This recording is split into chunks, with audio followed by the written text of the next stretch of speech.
una vez más, la revista Lema se encuentra cubriendo este 17º Seminario Internacional Los Partidos de una Nueva Sociedad, programado y dirigido así por el Partido del Trabajo desde el Hotel Sevilla Palace, donde se han congregado más de 80 delegaciones internacionales tratando de convertir en este escenario en el Ágora Internacional, en la ciudad del conocimiento, tratando de debatir problemáticas como el capital, la sociedad, la economía, el petróleo, así como la pérdida de nuestro comandante en jefe, Hugo Chávez Frías. Con este seminario, el Partido del Trabajo se convierte en uno de los precursores de las transformaciones a nivel internacional. Así pues, los dejamos con las siguientes escenas.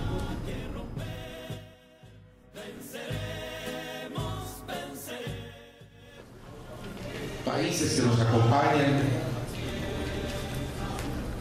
tenemos representación prácticamente de todos los continentes, de Europa, de África, de Asia, de toda América Latina y el Caribe, Norteamérica incluso. Y es para nosotros, como Partido del Trabajo, darles una cordial bienvenida a todos ustedes, deseándoles una feliz estancia en nuestro país. Queremos desde luego destacar las delegaciones que se encuentran aquí con nosotros presentes. En particular, la delegación del Partido Comunista de Cuba,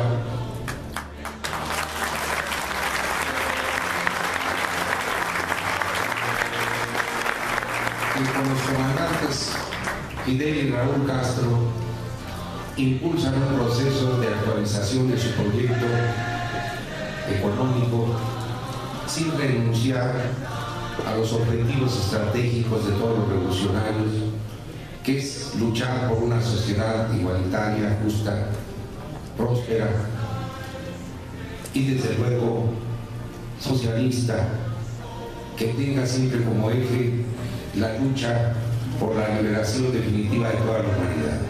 Nuestros saludos respetuosos, pues, a la delegación del Partido Comunista de Cuba.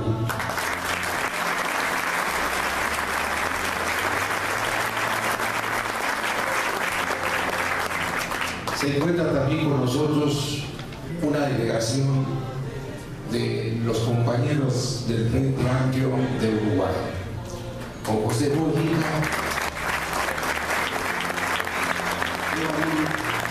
un importante proceso de cambio que les ha permitido disminuir la pobreza, les ha permitido también aumentar el empleo, pero sobre todo en el tema educativo, con toda intensidad, un proceso de cambio. Quizás sean los países que más rápido ha reducido los niveles de pobreza, indudablemente, que continúan con esa línea que fue muy contundente cuando se le preguntó a Lula que cuál era su proyecto, y dijo de forma muy sencilla: yo quiero que todos los brasileños coman 3 veces al día.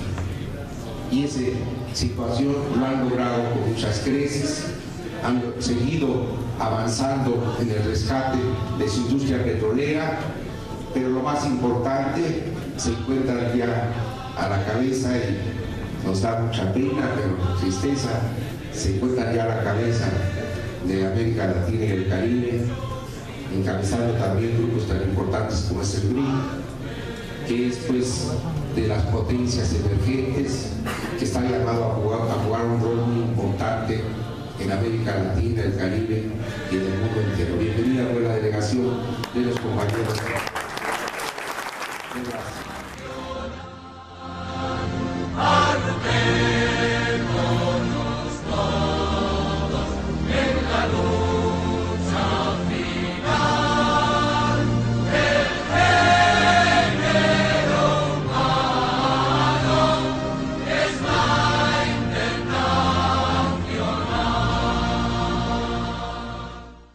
Nos tienen miedo porque no tenemos miedo. Nos tienen miedo porque no tenemos miedo. Nos tienen miedo porque no tenemos miedo. Nos tienen miedo porque no tenemos miedo. Nos tienen miedo porque no tenemos miedo. Nos tienen miedo porque no tenemos miedo. Nos tienen miedo porque no tenemos miedo, porque no tenemos miedo. Están atrás, van para atrás, piensan atrás, son el atrás, están detrás de su armadura militar. Nos ven reír, nos ven luchar, nos ven amar, nos ven jugar, nos ven detrás de su armadura. Ahora que viene la batalla del petróleo y el gas, acabo de dar una conferencia precisamente con los partidos de izquierda, en la sede que tienen, a invitación del PT precisamente, y me señalaron que preferían mejor, dada la circunstancia, hablar del petróleo y del gas, que es el momento. Ahora, yo precisamente vengo del Senado, donde tuvimos una presentación, invitamos a un ingeniero de Brasil, eso es muy importante que ustedes se enteren, porque que es de Petrobras, del grupo de Petrobras, y hay mucho mito en relación a lo que se maneja de Petrobras. Es decir, el gobierno dice que van a seguir el modelo de Petrobras, y sí tienen razón, pero es una media verdad y una media mentira. ¿Por qué? Porque es el Petrobras de Cardoso, no es el Petrobras de Lula. Y el Petrobras de Cardoso prácticamente lo entregaron con un maquillaje bursátil, donde incluso gran parte de la producción se la llevaban las transnacionales. Nos comentaba el ingeniero Siqueira, que escribió la charla, llegaron hasta el 90%, bueno, realmente se llevaban el 100% de la producción, porque tenían la argucia de que quien produce se lleva la producción, y nada más pagaban el 10% de regalías. Esto lo cambió Lula, como ustedes saben, por eso no es lo mismo el Petrobras de Cardoso que el Petrobras de Lula. El de Lula crean una empresa, una superempresa que se llama Petrosal, con una oferta inicial pública de casi 80.000 millones de dólares, que ha sido la máxima en la historia de la humanidad hasta la fecha, y diluyen las acciones de las transnacionales. Eso es importante. Entonces, crece la participación del Estado.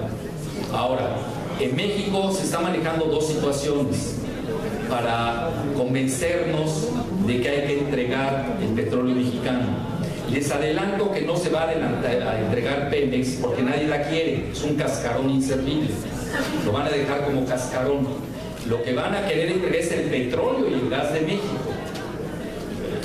Aquí se juegan con las palabras. Y ahorita tenemos que entrar a cursos de semántica, que era la parte que yo di en el Senado, la que me tocó. Ahí la verán en YouTube, ahí la bajan. Hoy día está de moda YouTube, si no sabes en YouTube no existes. Bueno, entonces, y yo les decía que a mí lamento mucho que gran parte de los senadores, porque ayer tuvieron un gran debate sobre el NE, que es la Estrategia Nacional de Energía, que ni es nacional ni es estrategia, pero pues así le llamo. Es más, estrategia transnacional de energía, y es lo que le conviene a lo que ya se llama ahora América del Norte, el que México han impulsado. Ya cuando se habla de América del Norte, ¿por qué? Porque Estados Unidos desde el punto de vista financiero está quebrado. Entonces la única manera de rescatarse de su gran deuda es a través de dos países vecinos, uno que está al sur, que ya lo conocen, y otro que está al norte. El que está al sur pues tenemos la tercera reserva de shale gas del mundo, que ese es el punto clave hoy. Hoy todo el mundo está yendo sobre el petróleo, esa jugada ya pasó, ya la perdimos, hoy se los digo. Eso ya se privatizó en México, no hay que perder el tiempo sobre el petróleo. Y hoy la jugada que viene es la del shale gas. ¿Cuál es? Es como en el fútbol americano, juegan con la jugada de atracción es el petróleo, pero ya está entregado. Entonces la verdadera es la del shale gas, que aquí traducen como el gas esquisto. Y el brasileño, en forma muy simpática, porque en esto tenemos que ser, ya saben, ante las tragedias hay que sonreír, Ellos en Brasil les llaman gas es chiste. Entonces en México ya lo vamos a traducir como gas es chiste, ¿no? Porque ahí viene la gran jugada precisamente, teniendo nosotros la tercera reserva de petróleo. Bueno, yo mi tesis fundamental para que le entiendan, al menos es lo que les propongo y es lo que propuso el Senado, es la siguiente consideración, que eso lo voy a demostrar con datos duros, no es interpretación. La primera es de que el petróleo y el gas son asuntos financieros. Pobre de aquellos que crean que es un asunto de geólogos. Es un asunto eminentemente financiero. ¿Por qué? Porque se escenifica en medio de la globalización financierista que domina Wall Street. Incluso hay un artículo clásico que saca en un journal muy prestigioso, nada menos que Berleger, que es uno de los que más conocen de este tema financiero del petróleo. ¿Quién fue, para que lo ubiquen ustedes quién es? Quien fue el director de planeación de política de la Secretaría del Tesoro con el presidente Carter. Es decir, no es un agente cualquiera, es un agente que viene de dentro del sistema estadounidense y saca un famoso artículo donde dice el petróleo lo controla Wall Street. Ustedes van a decir, ¿y cómo está eso? Es muy sencillo. Por cada barril, no se olviden ustedes de lo global, nos estamos moviendo en un ambiente de globalización financierista, donde todas las materias primas, hasta los alimentos, todo forma parte de la especulación.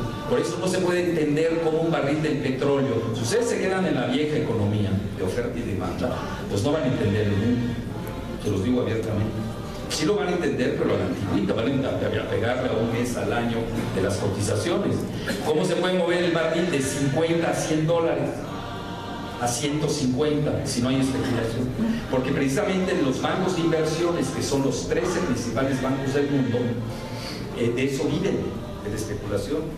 Entonces ustedes le dicen a un alacrán que no pique. Pues ¿cómo va a picarse? Esa es su naturaleza. ¿Cómo le van a pedir ustedes a los 13 bancos de inversiones de Wall Street que no hagan especulación? Esa es su naturaleza. Eso es lo que tenemos que plantear. Entonces imagínense un país como México, doy el ejemplo de México, lo conocemos bien, donde no tenemos banca. No hay banca. El 92%, digo, no con banca Copel vamos a salir a competir. Estamos hablando de bancos tipo JP Morgan, que tiene el equivalente en derivados financieros del Producto Interno Bruto Mundial. Estamos hablando de casi 70 millones de dólares.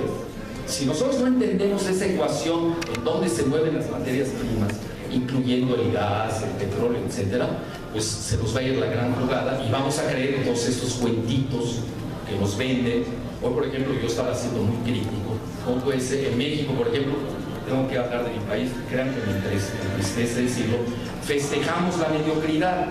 Hoy están festejando en todos los medios que somos el lugar 61 del PNUD, de desarrollo, y seríamos el 72 si es que suman los ingresos, frente a un Producto Interno Bruto de 14, que somos el lugar 14. Eso se llama mediocridad.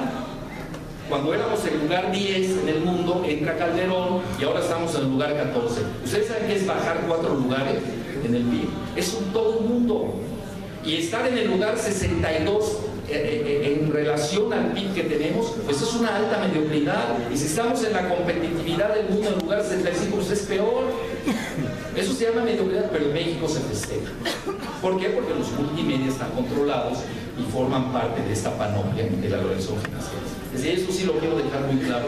Ahora, ¿qué sucede? Vean, yo incluso no voy a ser, yo quiero ser muy constructivo, quiero dar ideas duras, datos duros, queremos un debate de ideas, queremos ayudar a este gobierno que no se entregue tanto, porque ya entendimos su condición. Tiene dos situaciones muy graves. Este gobierno padece el síndrome de Estocolmo, que sí, ya se identifica con su víctima, con su verdugo. La víctima se identifica. ¿Por qué? Porque ya nos metieron al jueguito al no tener banca. Recuerden que México es el único país del mundo que entrega su banca el 92% en términos de capitalización de mercado. Entonces, ¿qué nos venden? Si no te abres a las telecomunicaciones a 100%, se salen los capitales. Y ahí tienen ustedes que se dan el lujo, que esto ningún economista lo podrá explicar, si pertenece a la vieja guardia y no adopta los modelos financieristas, bajan la tasa de interés en México, anuncian la ley Telecom, y en lugar de devaluarse el peso, pues se revalúa. Bueno, ¿qué pasó? Eso no es magia. Un economista se acostumbra a cualquiera, de primer año, necesita ser doctor.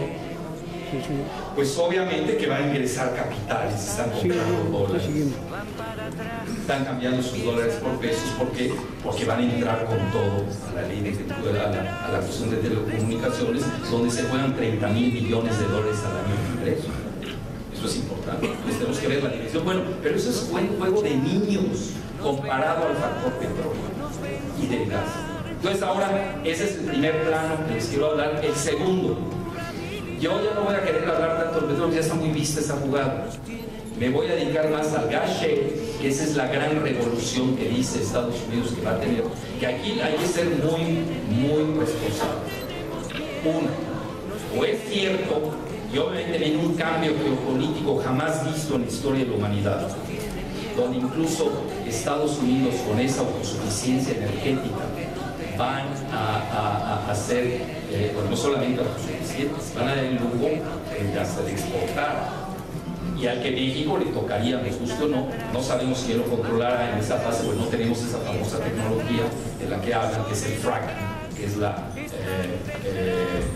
fracturación hidráulica que se le conoce para obtener el gas a más de 4.000 metros de profundidad.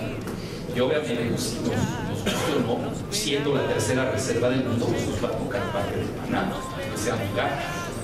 Pero si es bluff, se está creando una burbuja. Y ya hay datos al respecto también que se están... Entonces, ahí quizás el próximo año, en los próximos años, cuando nos volvamos a ver, podremos definir si fue una burbuja o fue una realidad. Pero tenemos que tenerlo pendiente en esta situación. Ante esto, ya podemos empezar, pero les digo otra situación para que vean ustedes la anomalía de los precios. Estados Unidos ha estado produciendo gran cantidad de shale gas, gas esquisto, nosotros lo traducimos aquí en México, y tiene un precio alrededor, andaba en 3, ahorita anda más o menos en 4, el BTU, que se llama British Thermal Unit, es así como se ve la unidad, y para que vean ustedes qué competencia manufacturera le va a dar a Estados Unidos, y se la está dando. En Japón, ellos le importan el gas a $20 el BTU. Vean nada más la diferencia. En Europa está en 16. Esa es la gran jugada. Y ya la veíamos venir desde la guerra del Golfo Pérsico, que Estados Unidos está dando su giro del petróleo al gas. Entonces ahí tienen ustedes dos consideraciones que abordaré, que se ve muy rápido. Una es el modelo financierista de todas las materias primas, que obviamente incluye el petróleo y el gas. Y el segundo, el giro geoestratégico del mundo, sobre todo de Estados Unidos, que se están yendo al gas contra el petróleo. Y obviamente eso afectaría a Rusia, afectaría a la OPEP. Ahora, yo lo que estoy viendo, leyendo muchas cosas al respecto, porque eso me digo, es de que la OTAN y el G7 parecieran que le están decretando una guerra al petróleo y están promoviendo el gas. Obviamente con esto Estados Unidos ya no tendría la dependencia del petróleo que importaba de Medio Oriente. Esto ya, por eso Estados Unidos ahora se va a una nueva política, la famosa política del pivote, que es la contención de China. Dicho eso, en Argentina. Ese mismo grupo fue el que se operó la estrategia de confrontación que se llevó a cabo adelante cuando la presidenta argentina dio una conferencia en la Universidad de Harvard en septiembre del año pasado. Con respecto a la fragata Libertad, cabe señalar que a pesar de que el embargo resultaba claramente violatorio del artículo 32 de la Convención de las Naciones Unidas sobre el Derecho a la Mar de 1962 y la Convención de las Naciones Unidas sobre Inmunidad Jurisdiccional de los Estados y sus propiedades de 2024, esta permaneció 77 días retenidas, regresando al país el 9 de enero pasado, luego que el Tribunal del Mar se pronunciara a favor de la Argentina, lo cual significó un enorme triunfo para nuestro pueblo que quedó demostrado en el recibimiento fervoroso y y masivo que tuvo al arribar a la ciudad de Mar del Plata. Asimismo, se encuentran también los fondos del capital. Conservadores y representantes de la derecha, de la extrema derecha, tanto de republicanos como demócratas, pero mayormente de los republicanos y de los ultraderechistas del Partido de Republicanos. Ellos diseñan legislaciones que van a privatizar todos los sectores, desde el medio ambiente, salud, educación, todo. No hay nada que se pueda hacer que no sea privatizado, que no esté dentro de este esquema de legislación. Bueno, ellos diseñan estas legislaciones. Ustedes vieron la diapositiva que el compañero enseñó de Madison, de las demostraciones que hace por la privatización de los servicios públicos de la ciudad de Madison. Esto fue diseñado por este grupo llamado ALE. Y lo interesante de esto es que es a nivel estatal. Ya está en la agenda de muchos países. Yo como consultora vengo trabajando en varios países de América Latina y del Caribe y sé que está en la agenda de la política, está en la agenda de diferentes sectores, de diferentes ministerios de la educación. Pero en Perú aprendí un dicho que dice más o menos así: del dicho al hecho hay mucho trecho, ¿no? Más o menos así, un largo trecho. Entonces, ¿qué es lo que queremos ahorita con esta énfasis en la primera infancia? Entender que los primeros años de vida son esenciales para el proceso de desarrollo humano.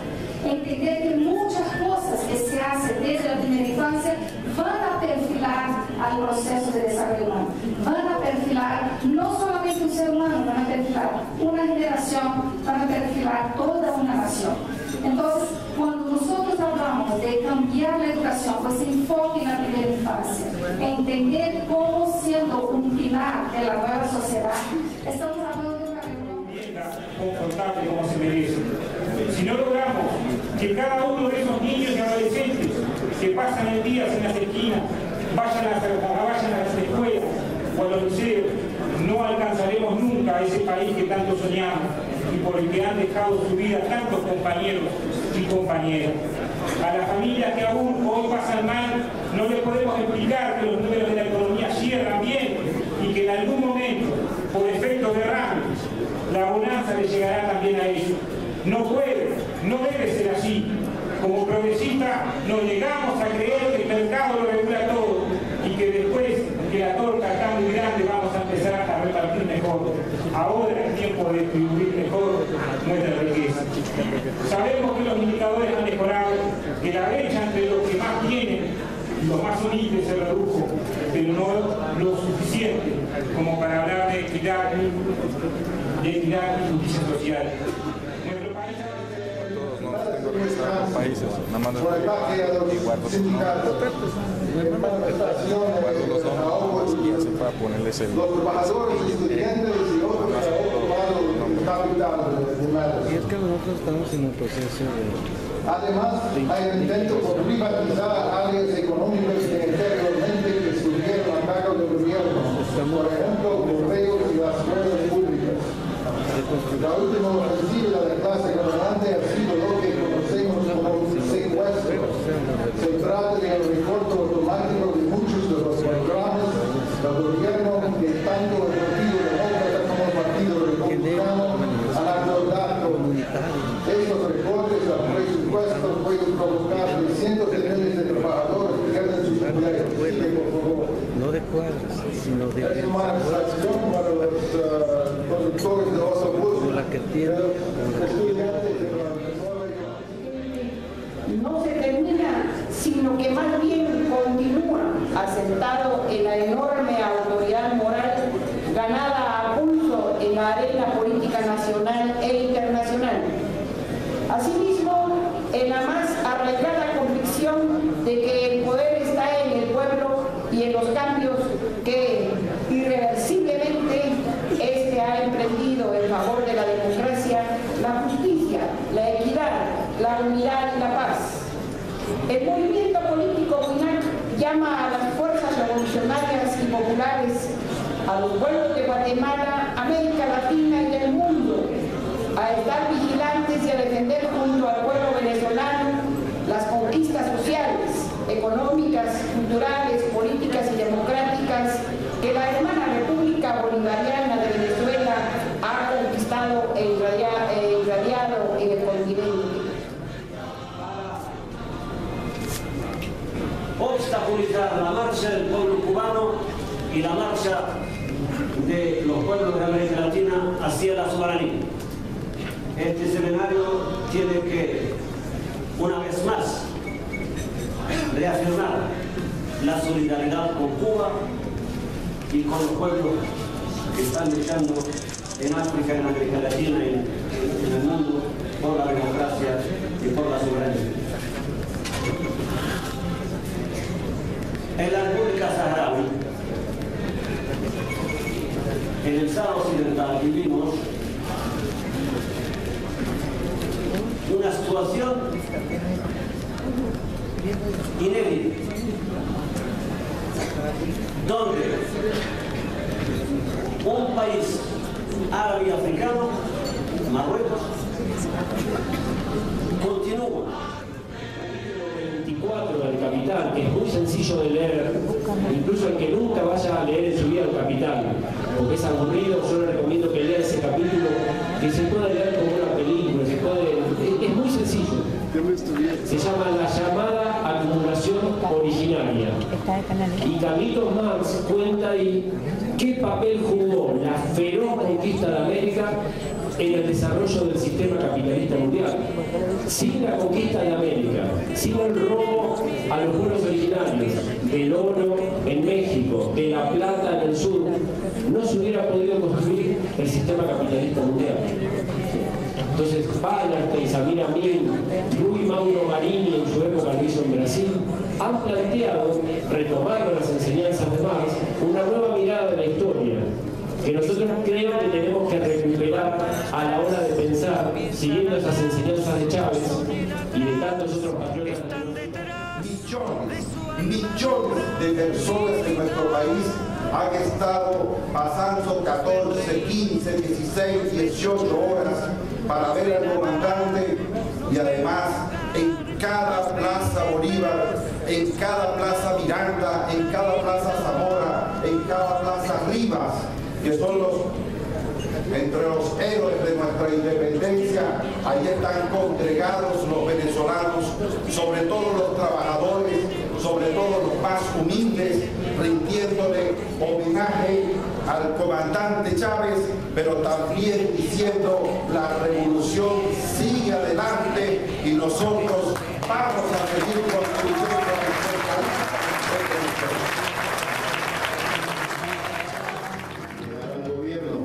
Pero no es suficiente.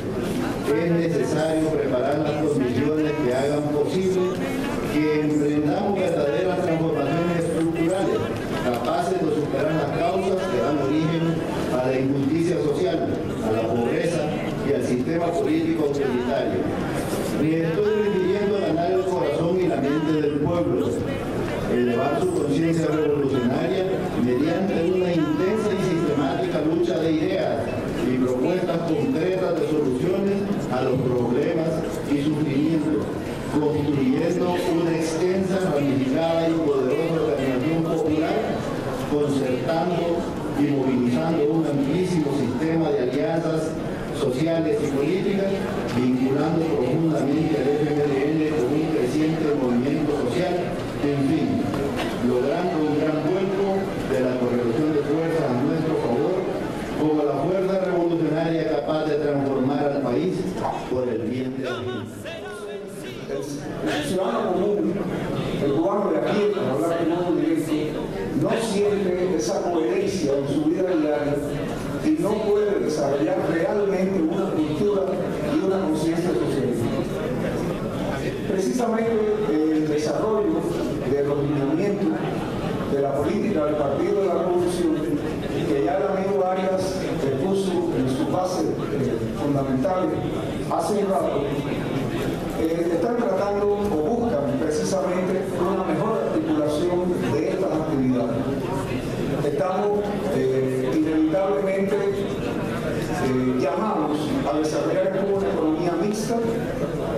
No podemos eludir las relaciones mercantiles y ha sido y es para nosotros el reto actual, que ha sido también el reto de los socialismos que en este mundo han existido o han intentado existir para tratar la enfermedad que padecía.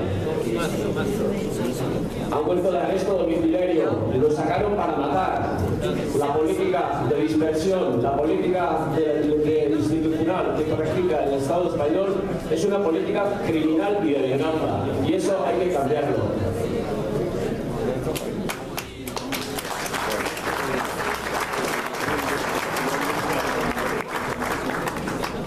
Tenemos que sacar a los presos que tienen las 3/4 partes cumplidas.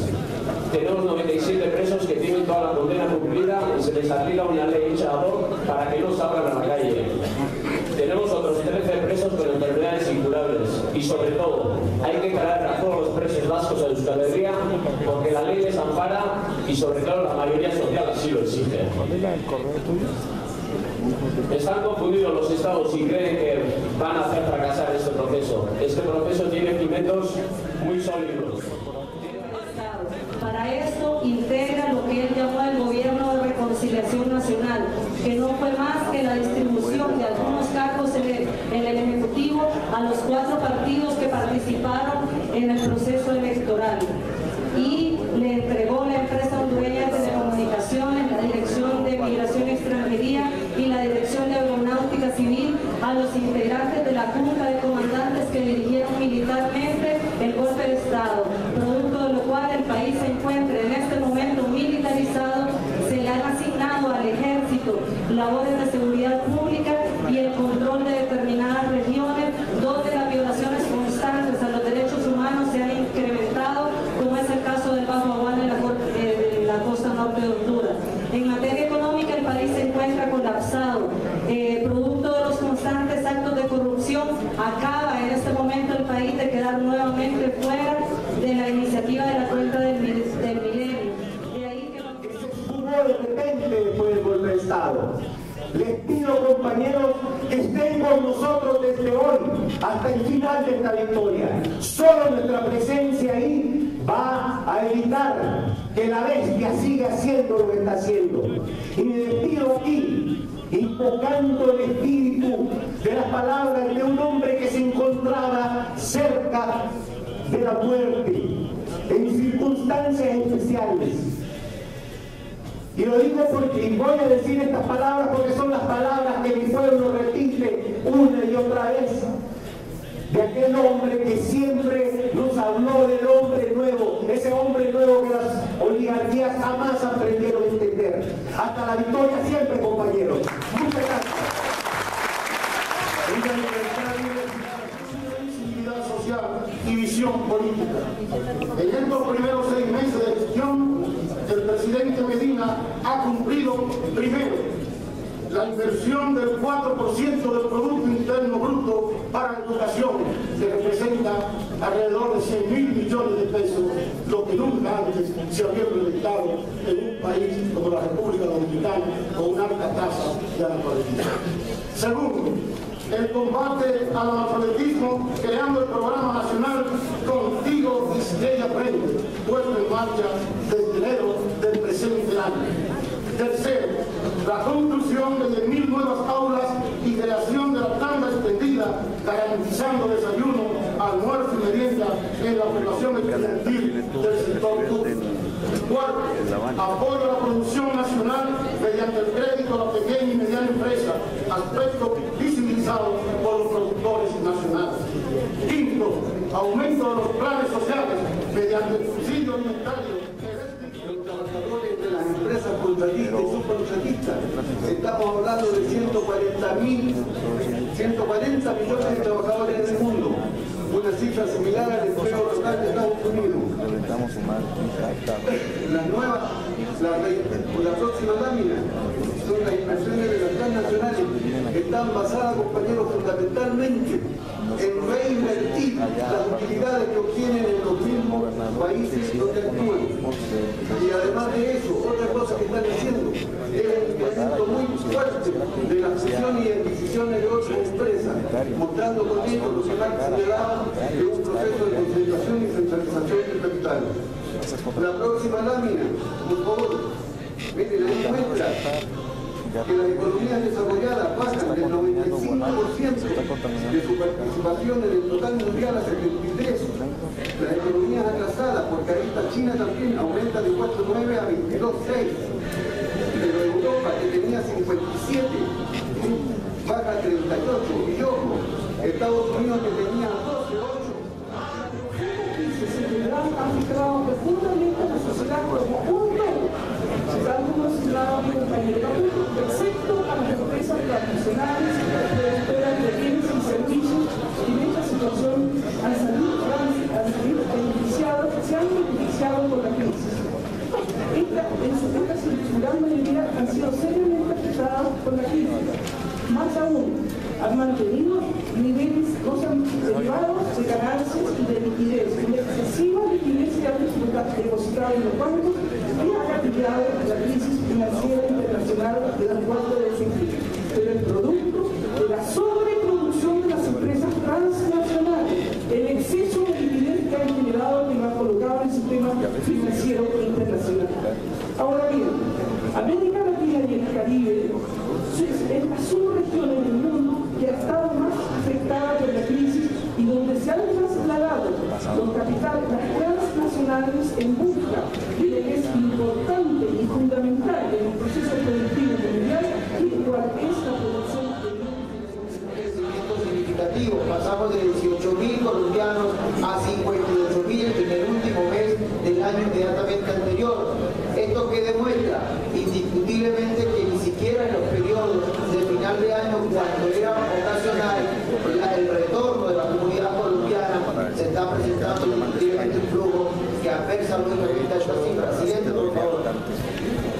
Y muy resumidas, vemos entonces que la población que ingresó con destino a Venezuela tiene la condición de ser irregular en una franja muy significativa. El 34% lo hizo en el mes de diciembre de manera regular y el restante lo hizo de manera irregular. Y un poco para contar, siguiente lámina por favor, es importante tener en cuenta que la población colombiana que vive en Venezuela ha hecho aportes significativos.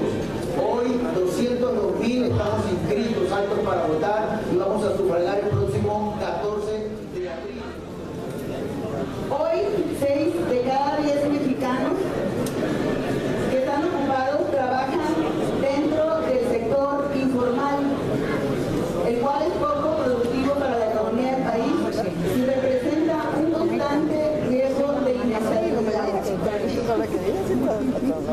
De acuerdo con la nueva definición del trabajo informal en México desarrollada por el Instituto Nacional de Estadística, el cierre del 2012 los empleados del sector en cuestión suman 29.3 millones de personas. Esta nueva cifra contrasta con los 14 millones de personas que el Instituto reportaba en su más reciente encuesta nacional de ocupación de empleo, lo cual no incluía una serie de información que revelaba la realidad del trabajo informal en México. Esto quiere decir que la mayoría de los puestos de trabajo son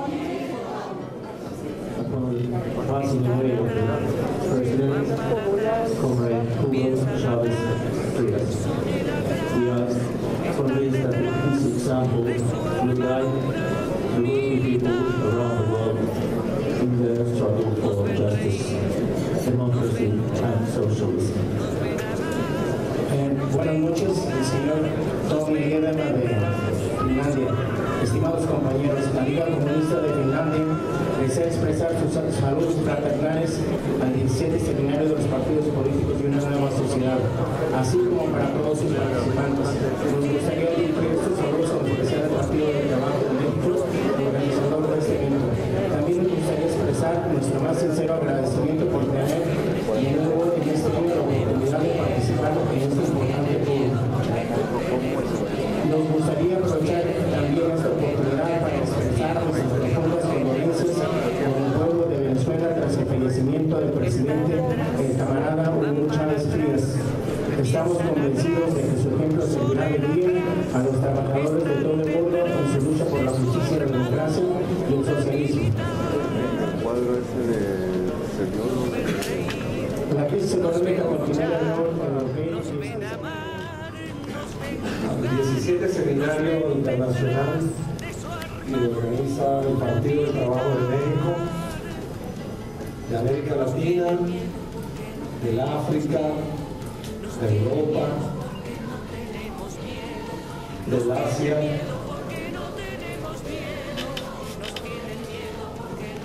Mis palabras primeras son, por supuesto, para agradecerle a todos ustedes, en nombre de la Dirección Nacional del Partido Socialista Unido de Venezuela,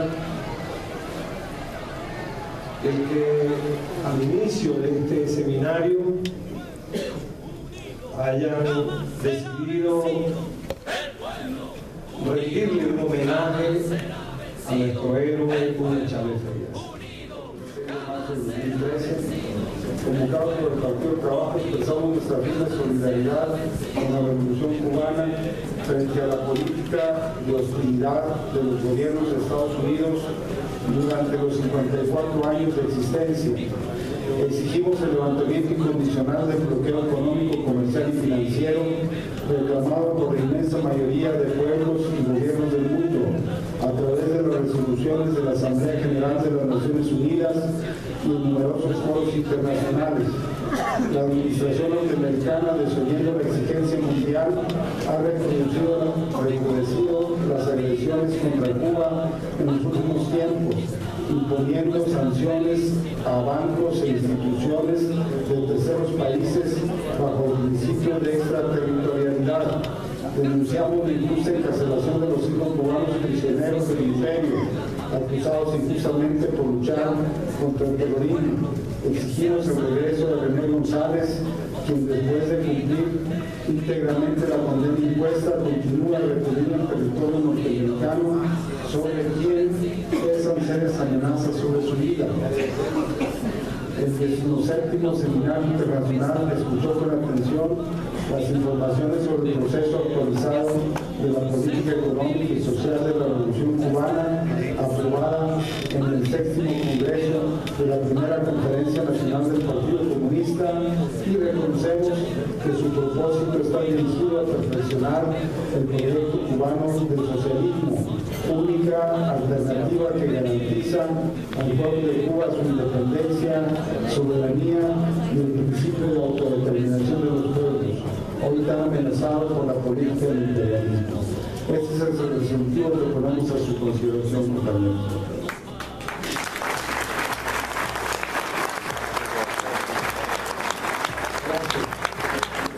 Resolución del Seminario Internacional de los Partidos y una Nueva Sociedad.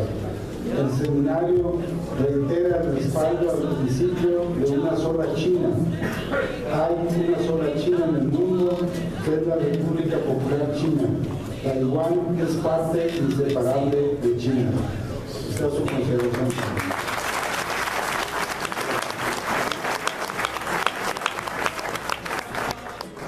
Desde el NPR Quebracho, Argentina, solicitamos que el 7º Seminario Internacional de los Partidos y una Nueva Sociedad apruebe el resolutivo en favor de pedir la nulidad del juicio contra la organización política Quebracho de Argentina y de las condenas a Fernando Esteche y a Raúl Lescano, secretarios políticos de Quebranto.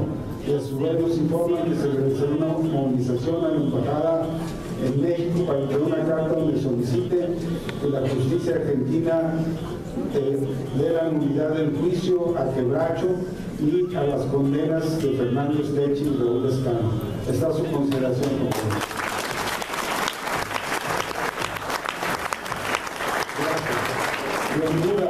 Los delegados y delegadas del 17º Seminario de los Partidos y una Nueva Sociedad, ante la amenaza de que se cierne sobre el proceso electoral previsto para el 24 de noviembre del presente año y sobre la integridad física de la candidata presidencial del Partido Libertad y Refundación Libre, Xiomara Castro de Zelaya, demandamos a las autoridades hondureñas el desarrollo de un proceso electoral democrático que garantice el respeto a la voluntad popular, y desde ya rechazamos cualquier intento de magnicidio contra la candidata presidencial de Libre o de su coordinador nacional José Manuel Zelaya, solicitando a los partidos asistentes a este seminario se constituyan en observadores del proceso de elecciones generales en Honduras. Esta es su conclusión.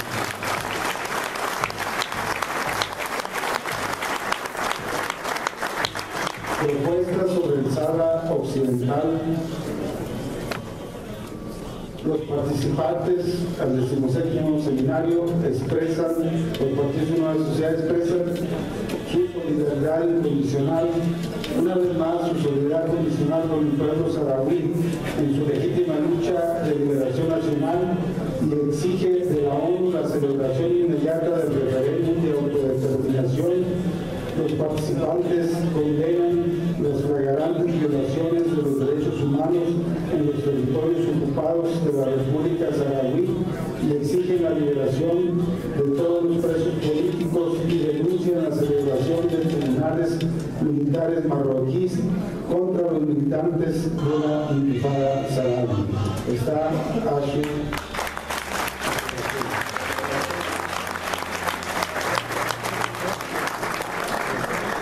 Movimiento en apoyo al proceso de paz vasco. Los acontecimientos políticos acaecidos en el País Vasco en este último año nos sitúan ante una oportunidad histórica para abordar la resolución del conflicto. Las condiciones para abordar la resolución integral del conflicto están sobre la mesa y corresponde a las partes implicadas en el mínimo el abordarlas de manera decidida y responsable. Los diferentes informes de la Comisión Internacional de Verificación que certifican que la ETA ha respetado rigurosamente su decisión de poner fin a su actividad armada, las declaraciones de ETA expresando su voluntad inequívoca para abordar en una mesa de diálogo con los estados español y francés todas las cuestiones ligadas a las consecuencias del conflicto, la legalización y creación de SORTU, la declaración de Baviera, en la que destacados representantes de los principales partidos políticos en el norte del País Vasco reiteraron su compromiso con el proceso de paz, así como con el contenido de la declaración de Allende, el reconocimiento celebrado Foro Social para impulsar el proceso de paz. Constatamos con preocupación que el Estado español y francés no han respondido todavía de manera positiva a este nuevo escenario. Es necesario subrayar que solo la utilización de cauces políticos y democráticos encarnados en la insustituible herramienta del diálogo, la negociación y el acuerdo entre diferentes para consolidar una paz definitiva para la cual la participación de todas las partes implicadas en el mismo resulta necesario. Desde este seminario queremos impulsar la resolución del conflicto en el País Vasco y animar a las partes concernientes a implicarse en la fase resolutiva del mismo. Es por ello que este seminario acuerda, primero, dar la bienvenida a todas aquellas iniciativas que desde el País Vasco a la comunidad internacional se han realizado o realicen para proveer una solución que permita superar las causas políticas del conflicto como sus consecuencias.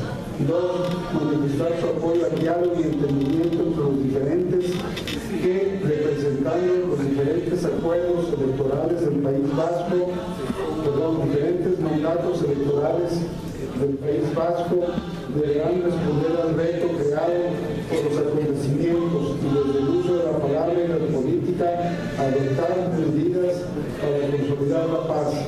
Asimismo, creemos que es el momento de abordar decisiones como el cambio de la política penitenciaria que incluya como primera medida el cese de la política de dispersión, la liberación de aquellos presos que padezcan enfermedades incurables o graves, la liberación de aquellos presos a los que se les ha alargado la pena a través de la doctrina 195 97-2006, así como la de aquellos con derecho a la aplicación de las libertades condicionales. 4. Solicitar el fin de las políticas restrictivas de derechos políticos y civiles, el archivo de las causas derivadas de los mismos, así como la libertad de Arnaldo Ortegui y de todos aquellos presos como consecuencia de su aplicación. Instar a los gobiernos español y francés a abordar junto con ETA una agenda técnica con el objeto de acordar medidas referentes a todas las cuestiones relacionadas con las consecuencias del conflicto. México, el 6 de marzo del 2013.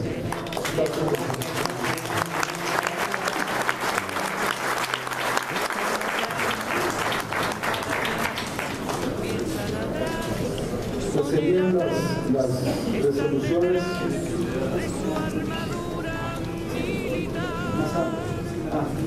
Los compañeros sobre la resolución del Sahara Occidental leímos una síntesis, nos están pidiendo que leamos la resolución con mayor detalle. Dice: resolución sobre el Sahara Occidental.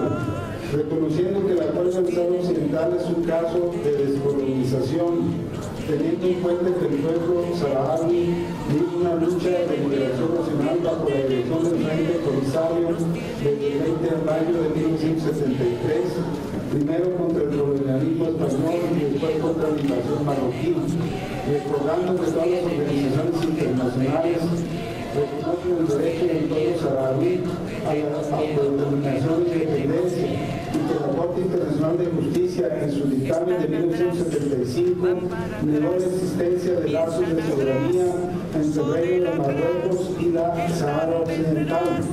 Los partidos políticos presentes en el 17º Seminario Internacional, organizado por el Partido del Trabajo, bajo el título de los Partidos y Nueva Sociedad, expresan su solidaridad con la República Árabe Saharaui Democrática y exigen la organización de un referéndum de autodeterminación a la mayor brevedad posible, en conformidad con el plan de arreglo de 1991 firmado por los dos beligerantes, el Reino de Marruecos y el Frente Polisario. 2. Exhortan a los organismos internacionales, en especial al Consejo de Seguridad de las Naciones Unidas, a que envíen mandato de la INURSO para que puedan supervisar los derechos humanos en el Sahara Occidental y permitir la entrada de periodistas y observadores internacionales a las zonas ocupadas en la República Saharaui. 3. Denuncian la severa y cruel sentencia dictada por el Tribunal Militar Marroquí que condenó a 25 activistas políticos y defensores de derechos humanos saharauis, grupo de Gen y SIC, y solicitan al gobierno marroquí la inmediata y incondicional liberación de todos los presos políticos saharauis. 4. Transmitirán a sus respectivos gobiernos la necesidad de presionar al gobierno marroquí a que acepte el respeto de los derechos humanos en los territorios saharauis bajo ocupación. Está a su consideración, compañeros, la resolución que ha presentado.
Experiencias se comprueba una vez más que los sistemas de producción económica deben de ver al ser humano como lo que son y no como entes de explotación.